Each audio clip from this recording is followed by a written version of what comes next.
सुनते आए हैं कि माओ बहनों को अगयार उठा ले जाते हैं, लेकिन अब इस देश में माओ बहनों को अपने उठा रहे हैं रात की तारीकी में।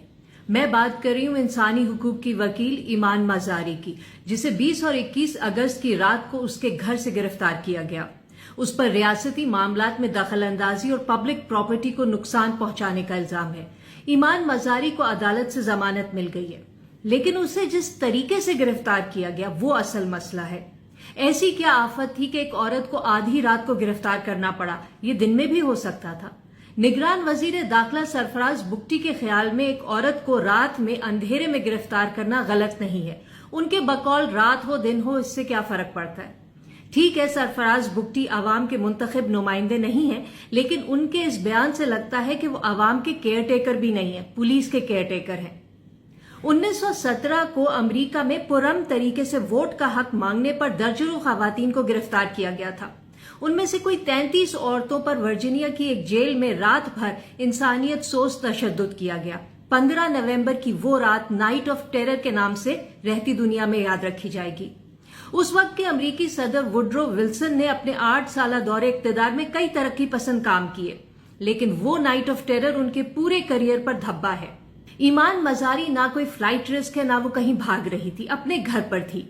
उसे दिन में भी गिरफ्तार किया जा सकता था, लेकिन ऐसा नहीं किया गया। जिस तरह से पुलिस की भारी नफरी उसके घर पहुंची, दीवार फलांगी, सिक्योरिटी गार्ड को जदोकोब किया, अंदरूनी दरवाजा तोड़ा, घर में घुसकर ईमान मजारी को संभलने का मौका दिए बगैर गिरफ्तार किया, वो देखकर शॉक एंड ऑ वाली जंगी हिकमत अमली याद आ गई।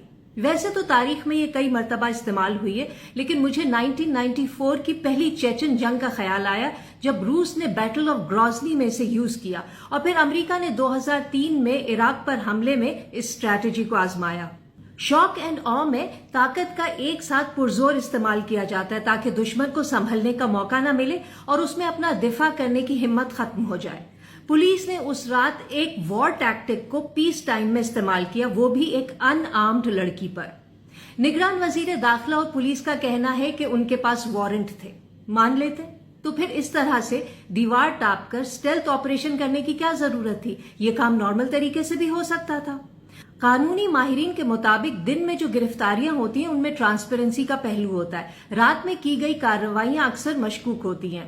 सिविलियन कपड़ों में आधी रात को जब कोई दीवार टाप कर घर में घुसे तो कैसे फर्क करें कि वो पुलिस है या डाकू?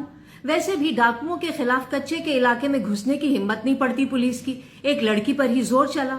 औरतें अगर अपने घरों में महफूज नहीं तो किस मुंह से हम आइन की चादर और चार दीवारी की बात करते हैं? इसीलिए जिस देश में माओ बहनों को अगयार उठाकर ले जाएं, उस देश के हर एक लीडर पर सवाल उठाना वाजिब है। फैज अहमद फैज।